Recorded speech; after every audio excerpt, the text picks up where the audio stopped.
In a world that often tells women to tone down their feelings or hide their sensitivity, it's important to remember that emotions are not flaws. They are part of what makes us beautifully human. Too often, society labels women as too emotional, as if caring deeply or expressing openly is something to be ashamed of. But the truth is, emotions are a source of strength, empathy, and authenticity. Women don't need to change or diminish themselves to be worthy. They are enough exactly as they are.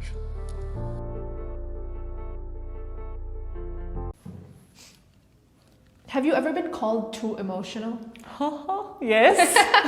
I really love, doing this a bit awkward laugh because, I think so many times. I think that awkward laugh resonated with a bunch of other women. So I honestly, that was like the perfect reaction to that question, because it's a dumb question. Of everybody, every woman is gonna say yes, like 100%. Oh, yeah, of course. So I want to ask you, what do you think the repercussions are of women constantly being labeled as too dramatic and too emotional? And how do you think that ties into historical context, as when hysteria was a thing? Yeah. It was literally a whole, issue created because women were reacting, if you think about it. Yes. So, yeah. I would share it from my own personal thing. Repeatedly, when I was labeled as being too dramatic or too emotional, it shook my own self-worth. Let me be very honest here. Because it's more of you grow weeds in your garden. And the more you grow weeds in your garden, the more weeds you're going to see there and less of flowers. Yeah. And that's the same thing that happens in your own garden. Now, here, if you do not control your own garden, someone else is going to come and plant weeds instead of flowers. And that's the exact thing. When this happens repeatedly, we lose the touch with ourselves. And I started questioning myself, am I really too emotional? Am I really too dramatic? I think there's something wrong with me. And I'm being very honest, I had this feeling of there is something wrong with me.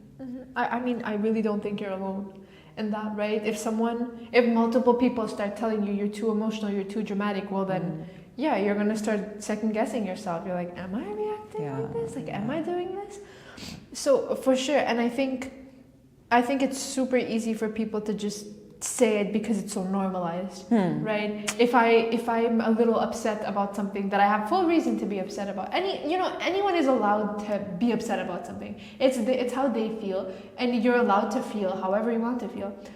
Being told constantly that you are overreacting or that you shouldn't be, this shouldn't cause that big of a reaction, messes with you, because you're like, am I not allowed to react? Or why am I reacting somewhere? And for sure, you're going to be like, is there something wrong with me? Like, am I the only one doing this? Why is everyone telling me? And I brought up hysteria before because it was literally a condition created by a man to be like, oh, she's crying too much, she's hysterical. And that's why I really truly have a hatred towards the word hysterical. Because no, if I'm crying because you did something horrible to me, my reaction is valid. Or even if I'm just crying because some small thing, crying doesn't make me hysterical. Being upset doesn't make me hysterical. It makes me human. And what's even more interesting is everyone has a different threshold of sensitivity. Why do we have to assign, something serious or something worse should happen, only then a person should cry, otherwise you shouldn't? 100%, right? Like pain tolerance. I might stub my toe and not even react. Another person might stub their toe and hold their feet. And And even for kids, sometimes that's the problem with parenting that happens. When your child is crying for not being included in a dance performance, for a parent this might sound trivial, like what the heck, why are you crying over something which is so trivial? For a child that means the world to them. And we're so quick to be like, brush it off and be like, this is so weird, why you act like a man? A boy is told act like a man. What the heck, why are you crying like a girl? That's another weird thing which is used repeatedly. I mean, that is very harmful to say. It honestly just hurts me so much whenever I hear a young kid get told by their parents, you're a guy, you don't cry. What? Does he not have tear ducts? Is he not a biological human like the rest of us? Was he not born crying like the rest of us? What do you mean you don't cry? Yeah. What do you mean you don't cry? It just, and like, I know we're focusing more on women here, but this is just something that's so, this harms women because you're imposing this on a young boy, a young impressionable boy. Yes. From a young age. Very and so he's true. going to think he's not supposed to cry. And that's going to be harmful to him. And he's going to be harmful to other women for the rest of Because their life. he's going to find it weird. Why are they crying? And probably, because girls cry. Exactly. When you said this thing that, there is it's been normalized, like, oh, she's too dramatic or she's too sensitive. Yes, you cannot go out in public and just start slapping everyone, right? Because that's not a social norm. And if you do, you'll be jailed probably for behaving like that. Right? Or probably, whatever. There's going to be serious repercussion for this. Yeah. What if there was a repercussion for labeling someone as being emotional dramatic? People won't do that. There should be. Right? But that's exactly the thing. So sometimes when fines are imposed or there are repercussions, you won't do. Even if you feel like, today I'm so angry, I feel like going out on the street and slapping everyone that I see on the street. Even if you feel Can like you do that? you don't do it. Can you do that? No. No, it's, even if someone did that, they would be less judged than a woman who was feeling a little upset. Truly, it's so absurd and ridiculous. Do you think that silencing women's emotion and constantly pathologizing them can be considered as a form of oppression? 100%. Oppression, it doesn't always have to be physically visible. Wars are happening and everything, and you're being threatened and all. It has to be very in a very subtle way. Oppression could be keep your volume down. Yeah. You don't talk like that. Or oppression could even be in terms of like within the household. Okay, get up, bring some things to serve to the guests. It's the daughter, and the son is asked to, you keep playing, go out, have fun with your friends. This is oppression. Oppression operates in very subtle ways, and we fail to notice that because it's not visible, it's not loud, it whispers, it's very, very subtle. Yeah, and it's just, imagine, I think another issue is I don't think men understand just how frustrating it is to constantly be told not to react. Yeah. I think if someone has never been told not to react, they're not going to understand how someone else is feeling. Because, if you're angry, you're allowed to get angry. I'm not. I need to, if I get angry in front of people, I'm crazy. I'm insane. Yeah. Why am I acting this way? I should know better. No, what do you mean? Why should I know better? Why am I not allowed to feel angry? Boys will go slamming doors, hitting walls. Yeah. But me, if I raise my voice the tiniest bit, oh my God, there she goes. Oh, no. And then, the most favorite sentence, it must be that time of the month. Oh, 100% it ties back to this. And what's even more interesting is, have you noticed women, very few have very powerful, assertive voices. It's not that they cannot have. And a larger percentage, even in public areas, like, public places, when I was in modeling industry and we were to give our introduction, I saw several women, their pitch would be so low and that the person would have to walk up and be like, can you please raise your tone and be loud? And many women, even if it's public speaking or even if it's in the experiences I've had, I have seen women struggle with speaking loudly. Yeah. It's not because they cannot. I know there are certain genetic bases that some people's voice are usually lighter or a bit softer, but it's not for everyone. And majority, you see, why? Because they were never allowed to raise their voice. Never allowed. It's not about yelling, but it's about the confident expression of yourself. They were never allowed that in the first place. Even my own maternal ancestry, they would mention this, the guests would come in, we would be asked to just go indoors and just stay inside and not to speak in front of the elders. When you've not been even given that opportunity to speak, how will you have a confident, powerful expression? I mean, 100%.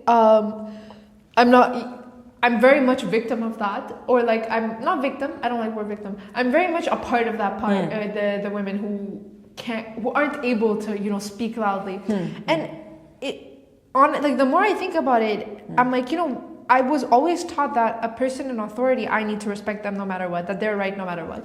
And now 100% whenever I need to go talk to someone who has more authority than me, I am freaking out. I'm like, oh my God, like I need to be really nice, I need to ask. No, I don't. Sorry, that was loud. But no, I really, really don't. Like, Yeah. Of course, there's a respect. It has to be mutual. Exactly. And I'm not gonna go and yelling at them. But I hear my voice going super low, and I'm like really, really gentle, really, really done. And I'm like, I do this because I was taught to do this. And my mom didn't say you have to be gentle. It was It's very subtle. That's what I said. This is very subtle. It won't come to you and be like, hey, you shouldn't be talking like this. Keep your voice low.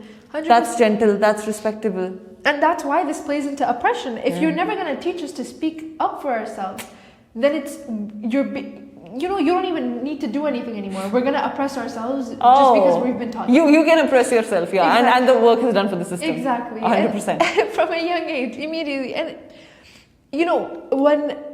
what also, when I think about it, it makes me go like, wow.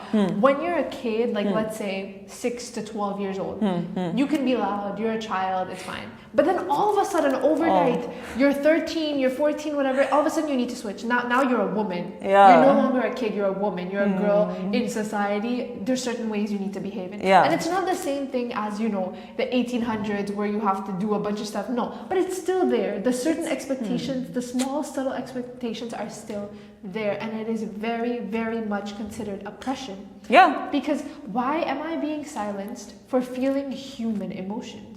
And let me add one thing here. It's women who are perpetuating this cycle. Oh yeah, 100%. It's not guys who will come and tell you should talk like this. Very rare. I'm not saying that doesn't happen. It does happen. But women are the first ones who teaches you about periods too. The hushment around that, it's taught by a woman, right? Even with regard to your voice, there are certain social norms. Don't sit like that way. Don't dress like that. Serve the guests with some, go to the kitchen and bring this. Who does that? Oh yeah. Female members of the family. 100%. I will literally, whenever I have guests come over to my house, I have to force myself. I'm like, I am not serving anyone anything unless I want to. Yeah, now that's your choice if you want to. I've never done that. Let me tell you that. There's never been a culture. So whenever I used to look around, I'm like, why is this happening? It's like, I remember, when guests come in, you have a tray of water and you give it to them. I remember, I don't think it was the first time, but one of the times, I was very young at the time, my mom gave me a tray of water and I was so happy. I was like, oh my God, look at me, I'm doing big girl things. Why was that considered big girl thing? Why was that considered big girl thing? Oh my God. Now that I think about it, I'm like, of course, if my grandmother is in my house, I'm going to get her water. Happily, I'm going to go get her water. But what bothers me so much is I think the most thing that bothers me is men eating before women. Oh, exactly. And then, and the other one is, even if you have your brother or your male member of the family who's doing, they're just resting, is the female who's going to get up and serve. It's, say for instance, even with you guys were out on a trip and the entire family came back, all the male members will go to the family, go to their rooms or probably be on their couch and relax, and the female members would go to the kitchen and cook, despite the fact that you guys were all out together and you guys are all tired. Some people may think, the males were driving. Well, driving won't need you to lift weights, right? It's crazy to me that this is still such a common thing. That's what's crazy to me, actually. Because in my opinion, if you're having a family dinner or if you're having friends over for a dinner party, you should all eat together. Wasn't that the point? It wasn't a men dinner and women kissing dinner. No. It was a friends and family dinner. Yeah. You should all labeled as, yeah. Yeah. And I remember, I don't know if this is just a culture thing or if this is maybe just not in America and everywhere else, or maybe just from where my parents are.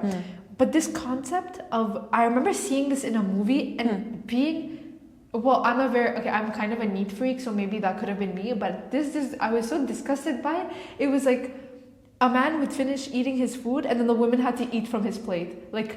Take the same plate and eat from that one. Why? She could add more food if she wanted to, but it was the same plate. And I was like, ew. Ew. I'm sorry. I mean, no offenses, but I can't do that. I can't do that either. That was repulsive to me. And my mom was like, yeah, it's very normal. And I was like, normal where? In Normal? hell? Like, what? What kind of, like, we have so many plates. Take another one. please, I'll pay Oh, for it. I've seen women, in fact, even in their kitchen when they're cooking, instead of taking the plates and putting it properly and serving themselves well, they're literally going to use the container and Yes. eat it right there Yes. and just done with it. I'm like, no, it's quick. Your dad is leaving and then I have to have it. Or for me, I'm like, if you cannot treat yourself well just by placing your dining table beautifully for yourself, where is the concept of self-love? 100%. Right? If you're in a rush, I get it. Like sometimes it's morning. I'm gonna No, be but running. usually females are always Yeah. in this constant mode. Oh, the kids have to go to school. Yeah. Oh, the guests are coming. Oh, I have to go with this neighbor. And they're quickly eating like, inside the kitchen. I went to, not I went, my parents hosted this dinner party not too long ago. And I remember I was helping my mom out, like cleaning up the mess. And one of the people who were there, she goes, the host never sits. And I'm like, no, the woman never sits. The host was both my mother and my father. My father sat the whole time, thank you very much. It's the woman who never sits. Even then, it's both. The woman, my mom did all the work. No hate to my dad. My mom did all the work, yet both of them get praised. Hell no. Yeah. Praise my mother. Say that the mother or the woman never gets to sit. It's not the host doesn't get to sit, exactly. Exactly. So that's very true. That was just something that made me really very angry, and I was like, and these things are so subtle. That's what I said. Yeah. It's not so evident. People are not going to notice, and they are like, yeah, society operates that way. Society. So we're happy. 100%. I mean, just now our conversation went from one thing to another. Yeah, and they're all tied exactly, together. Exactly. It's 100%. all tied together. This, oppressing us and our emotions and our voices all leads to these submissive behaviors. This is a cycle. This is a cycle. Yeah. 100%. It's honestly, people think that the cycle doesn't exist anymore. People think that we've broken the wheel. Oh, glass ceiling effects, women empowerment.